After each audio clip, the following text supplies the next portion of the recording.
అందరికీ శనార్థులు. వీకెండ్ తీన్మార్ వార్తలలో మంచి మంచి ముచ్చట్లయితే పట్టుకొచ్చిన అవన్నీ చూసే ముంగట హెడ్లైన్ చూడుర్రి. పక్కా వస్తదట బీఆర్ఎస్, సర్కారోళ్లకు సారు వార్నింగ్.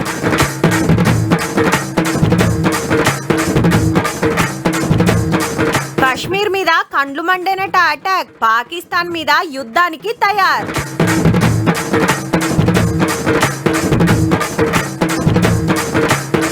పేదలకు ఆసరైతుండు అన్న, కంపెనీ నడుపుతుండు సూపు లేకున్నా.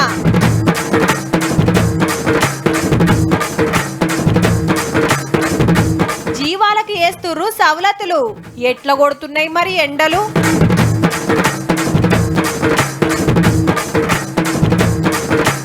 పోరలకొచ్చినాయి సెలవులు, ఈళ్ళకొచ్చినాయి తిప్పలు. చల్ మా తెలంగాణ మాకు కావాలే అని హైదరాబాద్ జలదృశ్యంలా టీఆర్ఎస్ జెండా ఎగిరి ఇయాల్టికి బరాబర్ 25 ఏండ్లు. ఉద్యమాలు, పోరాటాలు, దీక్షలు, ఎన్నికలు, రాజీనామాలు, ఉప ఎన్నికలు, పొత్తులు, మంత్రి పదవులు ఇట్లా చెప్పుకుంటా పోతే ఎన్నో. ఇక కేసీఆర్ సారు దీక్ష వట్టుడుతోటి ఉద్యమానికి ఊపొచ్చింది. ఓయూ జేఏసీ, కేయూ జేఏసీ దిగుడు, జేఏసీ జంగుతోటి తెలంగాణ రాష్ట్రం వచ్చింది. అటెన్క 2 మాటల పవర్లకు వచ్చిన టీఆర్ఎస్ 2.5 ఏండ్ల కిందట బీఆర్ఎస్. ప్రతిపక్షంలో ఉండగానే పార్టీకి 25 ఏండ్లు పడ్డాయి కాబట్టి గా పండుగ ఎట్లా జరిగిందో మనం సుధా చూడాలి కదా. చలో వరంగల్. కాశ్మీర్ లో బలి అయిపోయినటువంటి ఆ సోదరుల కోసం మనం నివాళి అర్పించదాం, మౌనం పాటించదాం. టెర్రరిస్ట్ అటాక్ లో కాలం చేసిన వాళ్ళకి నివాళులు అర్పించి బీఆర్ఎస్ 25 ఏళ్ల పండుగను సురువు చేసిండ్రు. ఇప్పటి బీఆర్ఎస్ అప్పటి టీఆర్ఎస్ ఎట్లా కొట్టింది, గులాబీ జెండా ఎట్లా కొట్టింది, ఉద్యమంలో కొట్లాడింది, అన్ని ముచ్చట్లు యాద్ చేసిండు కేసీఆర్ సారు. ఉమ్మడి ఆంధ్రాలో కాంగ్రెస్ పార్టీ వాళ్ళే తెలంగాణకు అడ్డం పడ్డారు అన్నాడు. ఆనాడైనా ఏనాడైనా ఈవెన్ ఈనాడైనా తెలంగాణకు విలన్ నంబర్ 1 కాంగ్రెస్ పార్టీ అని మనవి చేస్తా ఉన్నా. తెలంగాణ వచ్చినాక 10 ఏళ్లు ఏలుబడి చేసి ఏమేం పనులు చేసింది మొత్తం చెప్పుకొచ్చిండు. కాంగ్రెస్ ఇచ్చిన హామీలు అమలు చేస్తలేరు, పబ్లిక్ ఏం ఫాయిదా కాలేదు, రాష్ట్రాన్ని నాగం చేస్తున్నారని గరం అయ్యిండు. మరి కాంగ్రెస్ వచ్చి ఏడాది అర్థమై మరి ఏం మాయ రోగం వచ్చే, ఏం బీమారు వచ్చే, మొగోడని మోల్కాల్చడానికి పిలిస్తే ఎలక పిల్లని చూసి ఎల్లంకర పడ్డాడు. తెలంగాణ ఎంత మంచిగా పోయేది, ఇప్పుడు బొందలు పడగొట్టినరా.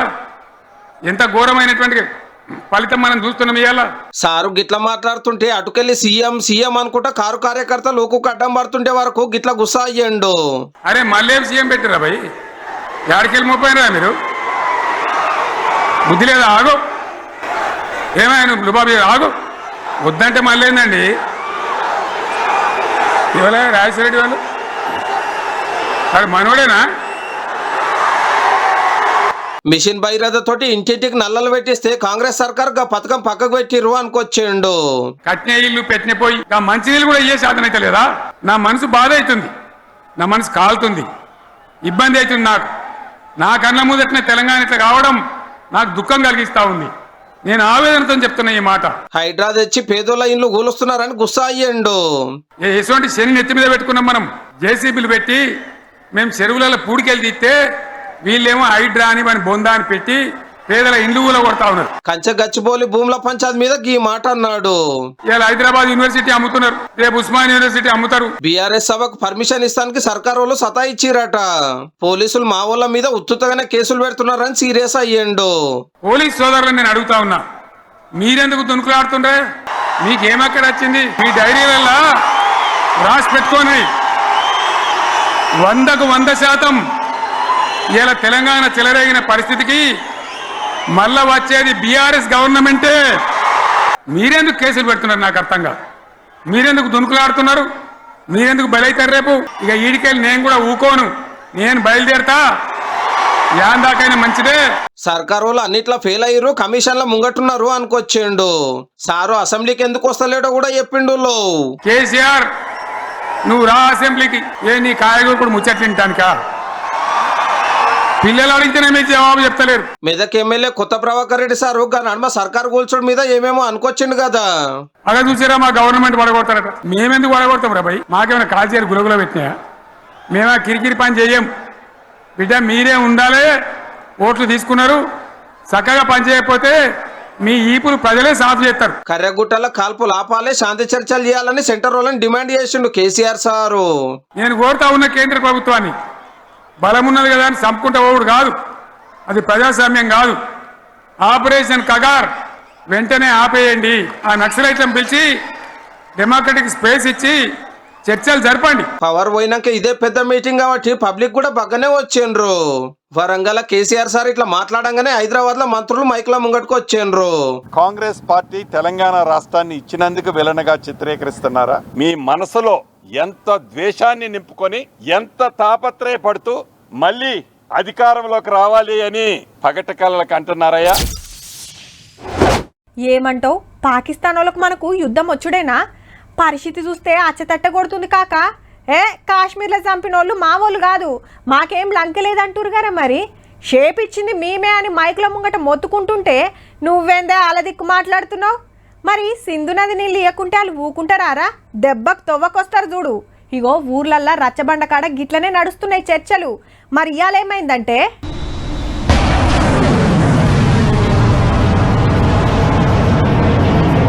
పాకిస్తాన్కు సుక్కలు చూపిస్తుంది మన ఆర్మీ. అరేబియా సముద్రంలా శత్రువుల నౌకలు వేల్చేసే మిసైల్ టెస్ట్ సక్సెస్ అయింది. అటుకెళ్లి ఓవర్ చేసిండ్రంటే యుద్ధానికి సిద్ధమే అని ఇట్లా వార్నింగ్ ఇచ్చిండ్రన్నట్టు. ఇక అటు కాశ్మీర్ బార్డర్ లా టెర్రరిస్టుల పుణుకులాట నడుస్తూనే ఉన్నది. జాడ దొరికిందంటే మాటల్లేవు, మాట్లాడు లేదు, ఏసి పడేసుడే. ఇప్పటికీ 10 మంది టెర్రరిస్టుల ఇండ్లు వేల్చేసిండ్రు. అటు ఉగ్రదాడి మీద నేషనల్ ఇన్వెస్టిగేషన్ టీం NIA ఎంక్వైరీకి దిగింది. పహల్గామ్ కు టెర్రరిస్టులు ఎట్లొచ్చిండ్రు, టూరిస్టులను చంపేసినాక ఎట్లా పారిపోయిండ్రు, ఎన్కమర్లా ఎవరన్నా సాయం చేసిండ్రా అనేది సాక్షులను విచారణ చేస్తున్నారు. ఇక అలా మన్ కీ బాత్ లా టెర్రరిస్టుల అటాక్ మీద మాట్లాడిండు మోడీ సారు. కాశ్మీర్లో జరుగుతున్న అభివృద్ధి చూసి కండ్లు మండే టూరిస్టులను చంపేసిండ్రు. దాడితోటి భారతీయుల రక్తం మరుగుతుంది, ఎవ్వరిని ఇడిచిపెట్టే ముచ్చటే లేదనుకొచ్చిండు. मैं पीड़ित परिवारों को फिर भरोसा देता हूं, उन्हें न्याय मिलेगा, न्याय मिलकर रहेगा। इस हमले के दोषियों और साजिश रचने वालों को कठोरतम जवाब दिया जाएगा। ఇక దేశంలో ఉన్న పాకిస్తాన్ వాళ్లకు ఇయాల్టితోటి సెంటర్ వాళ్ళు ఇచ్చిన టైం ఒడిచింది. 2-3 రోజుల సందే బిస్తరి గట్టి వాళ్ళ దేశం వెళ్ళిపోతున్నారు. ఇక తెలంగాణలో 230 మంది పాకిస్తానీలు ఉన్నారని తేలితే షార్ట్ టైం వీసాలు ఉన్నోళ్లకు వీసా రద్దు చేసి నోటీసులు ఇచ్చిండ్రు పోలీసులు. అటు దేశ రాజధాని ఢిల్లీలో 5,000 మంది ఉన్నట్టు తేలిందట. మెడికల్ వీసాలు ఉన్నోళ్లకు ఎల్లుండి దాకా ఛాన్సు. ఇక రేపటికెళ్లి పాకిస్తాన్ వాళ్ళు ఇంకా దేశంలోనే ఉంటే పుణుకులాడి అరెస్టులు చేసుడే.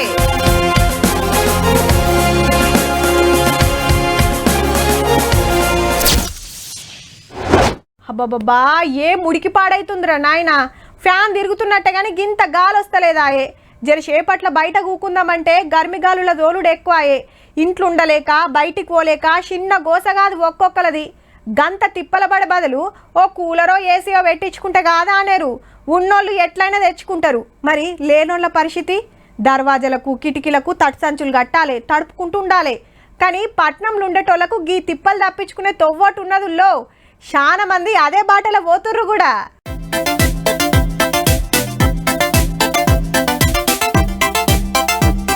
ఏమున్నది, సీజన్ కాబట్టి కూలర్ల దంద జోరుంటది. గదే ముచ్చట చెప్తుండొచ్చురు అంటురులే. అమ్ముడు కొనుడు అంతటా నడుస్తది. కానీ హైదరాబాద్ లా కూలర్లు కిరాయికిస్తుర్రు. గంటకింతని కాదుల్లో, నెలకింతని. అండ్ రెంట్ కూడా మీకు చాలా రీజనబుల్ ఉంది. 1,000 రూపీస్ మీకు పర్ మంత్ రెంట్ ఉంటాయి. 1,000 rupees, 1,500 depend upon the models. మీరు ఏం సెలెక్ట్ చేస్తున్నారు దాని అకార్డింగ్లీ. ఏం చేస్తారు మరి? కొత్తది కొందామంటే 15,000 దాకున్నది. 3 నెలలు వాడి మూలకు పెట్టేదానికి గంతగనం పెట్టి ఏం కొంటామని కొందరు. ఇదివరకే ఇల్లు ఇరకటం ఉందంటే కూలర్ తెచ్చి ఏడబెడదామని కొందరు. ఎండాకాలం వెళ్లేదాకా చల్లదనం కోసం కిరాయికి తీసుకుంటురన్నట్టు. మళ్ళా చదువుకుంటానికి పోటీ పరీక్షలకు తయారైతున్నోళ్ళు సుతా కిరాయి కూలర్ల దిక్కే చూస్తుర్రట. చదువుకున్న వాళ్ళు ఉంటారు, కొంతమంది నెల 2 నెలలు ఉండిపోదామని వస్తారు రూమ్లకు. వాళ్ళు వచ్చి మా దగ్గర రెంట్కి తీసుకుంటారు. 500 మంత్లీ, 500 ఉంది, 800 ఉంది, 1,000 రూపీస్ ఉంది. హర్రలను బట్టి ఏ సైజు కావాలంటే ఆ సైజు కూలర్ ఇస్తారు. బుడ్డ కూలర్ల నుంచి పెద్ద కూలర్ల దాకా సైజును బట్టి రెంటు. హగో గిల్లు కిరాయి తీసుకుందామని వచ్చిరట.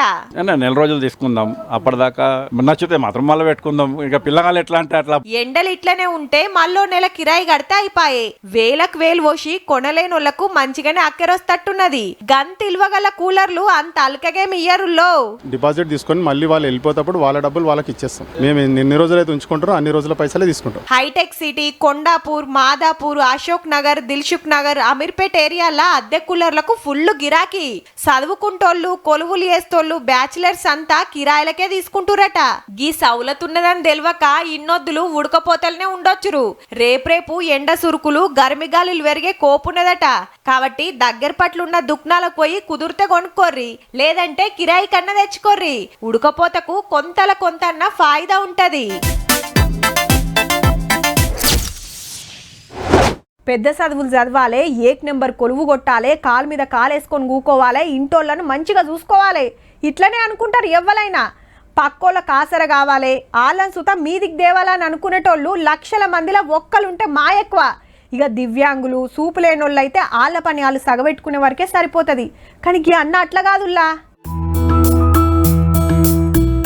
బకెట్లైందని నీళ్లు పోసిండు, డ్రమ్ములకెళ్ళింకిన్ని ముంచి మళ్ళా పోసిండు. ఇప్పుడేదో కెమికల్ పోస్తుండు, ఆ టెంక కలుపుతుండు.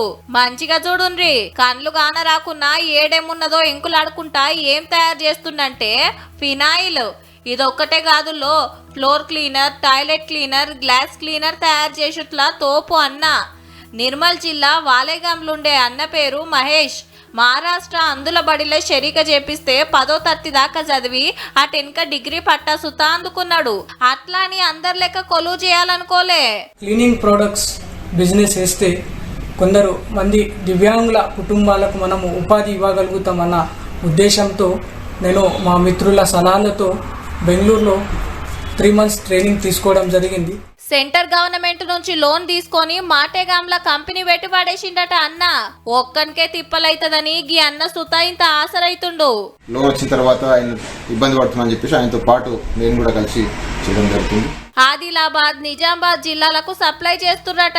దందా రువ్వడిగా అయితుండే వరకు దివ్యాంగుల పిల్లలకు కొందరికి పని నేర్పించి ఉపాధి చూపిస్తుండంటే చూడుండ్రిగా. ఆడికి ఆగలేదుల్లో, దివ్యాంగ్ శక్తి ఫౌండేషన్ పేరు మీద ఓ సంఘం పెట్టి పేదలకు ఆసరైతున్నాడు అన్న.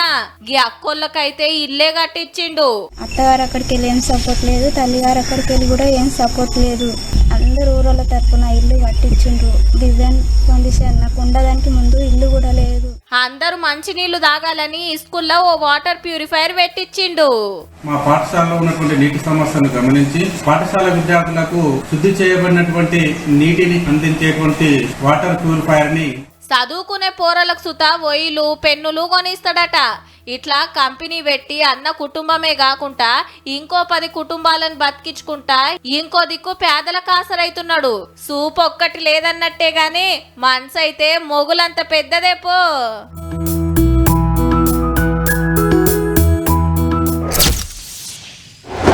పొద్దుగాల 10 దాటిందంటే బయటికి పోవాలంటేనే గజ్జుమంటున్నది.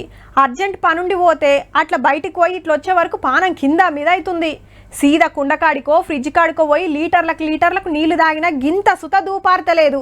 ఇక ఉడకపోత గురించి ఎంత తక్కువ చెప్తే అంత మంచిది. మనకే గీ తీర్ల తిప్పలైతుంటే ఇక జీవాలకు ఇంకెట్లుండాలే. హగో గందుకే గీ ఇకమతులు చేస్తున్నారు.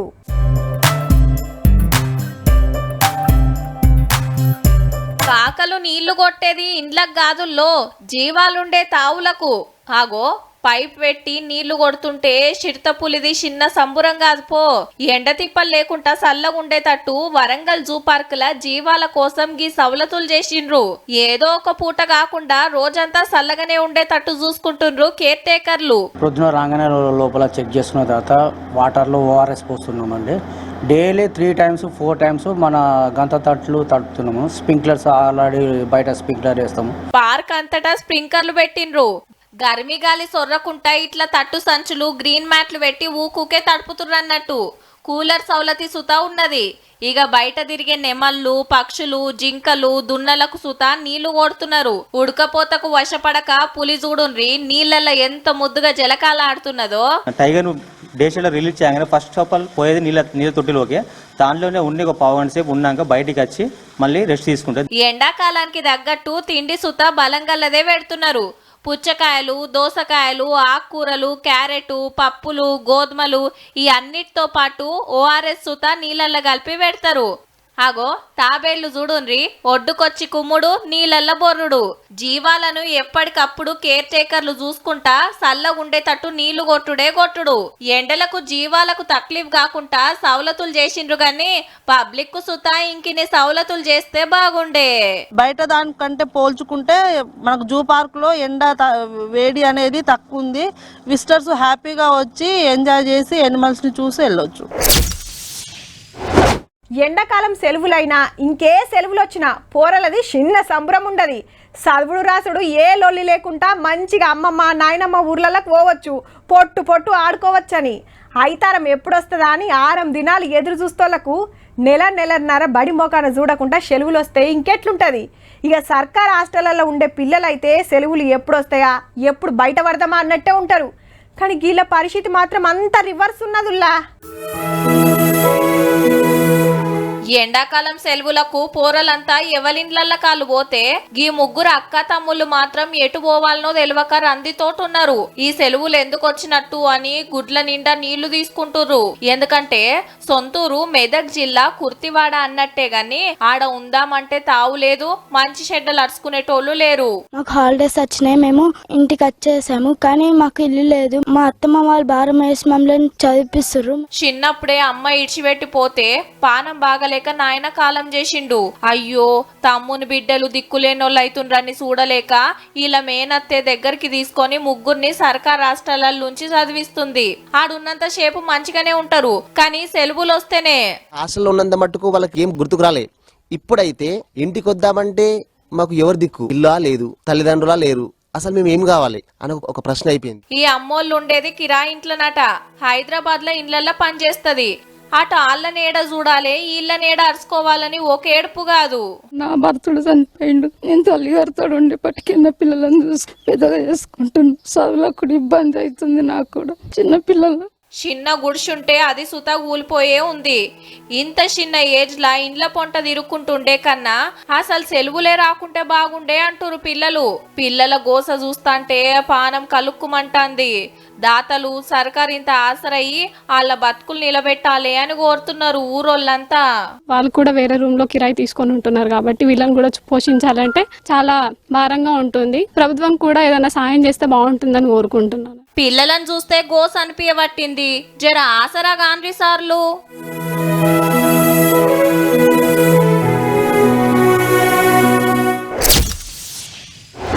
అప్పట్లా ఊరంతటికి ఒకటే మంచినీళ్ళ బాయి ఉంటే ఆడికే పోతుంటే అందరం దొరోరి బాయి అంటుండే. ఇప్పుడు ఆ బాయి చూద్దామన్నా లేదు. మునుపు రాజులు కట్టిన బంగ్లా ఉంటుండే బస్టాండ్ కాడ, దాని గుర్తులే లేకుండా పోయినాయి. వెనకట ఎన్నడో కాకతీయులు కట్టించిన గుడి ఒకటే మిగిలింది. అది సుతా ఇయ్యాలనో రేపో అన్నట్టుంది. ఇగో గిట్లనే చెప్తుంటారు వెనకటి కట్టడాలు కళాఖండాల గురించి. ఇక ముచ్చటేందంటే కళలు కట్టడాలు కళాఖండాలు అని చెప్పేదో బండరాయి చూపిస్తారేంది అంటారా? సింధూరంతో గీసిన బొమ్మలు చూడుర్రి, నిన్నీయాల్టీ కాదుల్లో 100 వేలేండ్ల కిందటి. వెనకట జంతువులను ఎట్లా వేటాడేదో ఎరక చెప్పే బొమ్మలు ఇవన్నీ.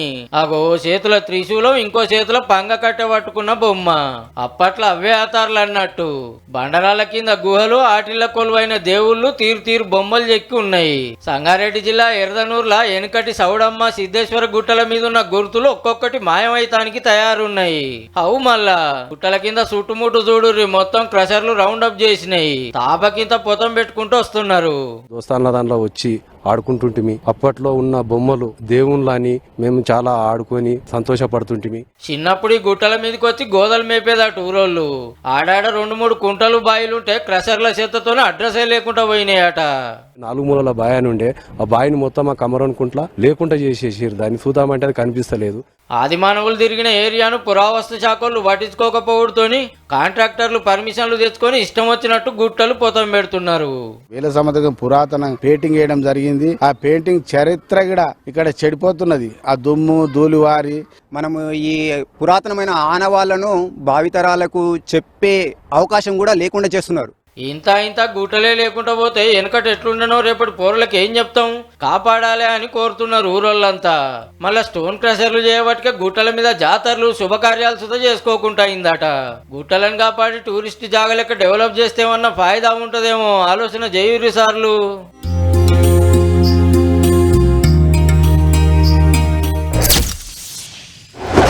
ఈ ఎండల దంచుడుకు ఉడకపోతకు ఎవ్వరైనా కూల్ డ్రింకులు తాగాలనుకుంటారు, గుంజుతూనే ఉంటారు కూడా. కానీ షాయని కాయి చేస్తోళ్ళు అట్లా కాదు. ఏదేమన్నా కానీ కడుపులింత షాయ పడుకుంటే ఏ పని తోయది. పొద్దుగాలనే పెద్ద గిలాసడి సాయ గుంజటోళ్ళు ఊర్ల పొంట బొచ్చడు మంది ఉంటారు. ఇక పట్నాలల్లా దినం 4-5 షాయలైనా తాగుతారు పనుల మీద బయట తిరిగేటోళ్ళు. అయితే అల్లం షాయి, బాదం షాయి, masala tea, Irani tea, green tea, ఆ టీ, ఈ టీ అని బొచ్చడు చూసుంటారు. కానీ ఈ షాయ మాత్రం చూసి ఉంటారులా. ఏమున్నది, ఇంట్లో మా అమ్మ చేసినట్టే చేస్తుందని అల్కగా తీసేసారు. మంచిగా చూడుర్రి, సాయల పాల సుక్క లేదు, సాయ పత్త లేదు. మరి ఇంకేం వేసిర్రంటే అడవులు ఇంటి పెరట్లలో దొరికే సుగంధ పాల చెట్టు కాండం రోట్లేసి మెత్తగా దంచి ఇట్లా మసులుతున్న నీళ్ళల్లేసి జరసేపు ఉంచితే అయిపోయా గరం గరం సాయ రెడీ. చక్కెర గిక్కర కాకుండా తీపి కోసం ఇంత బెల్లం వేస్తారు గంతే. ఉమ్మడి ఆదిలాబాద్ అంటేనే అడవులు ఆదివాసీల జిల్లా. వాళ్ళకు సాయ పత్త గేయ పత్త ఏం తెలియదు. వెనకటి నుంచి ఇదే తారీఖ. ఇప్పటికి సుతి ఇంటికి చుట్టాలు వస్తే ఈ సాయన కోపుల్లో పోసిస్తారు. ఇవో గీ చెట్టు కాండమే ఆడకం చేసేది. వీళ్ళు చూడుర్రి గుంజుడే గుంజుతున్నారు, కమ్మగున్నదనుకుంటా. మన శరీరానికి మన ఆరోగ్యానికి మంచిది అని మందులు మాకులు పెట్టకుంటే అడవిలో పెరుగుతుంది కాబట్టి దీంతో సాయ చేసుకొని తాగితే పెయ్యికి మంచిది అంటుంటారు. ఆసన సుత కమ్మగుంటదటుల్లో. ఎప్పుడన్నా అడవుల పొండ పోయినప్పుడు సుగంధ పాల చెట్టు కాండం కొబ్బరి తీగ అన్సుత అంటారు. దాంతో తయారు చేసిన సాయ సప్పరి మరి.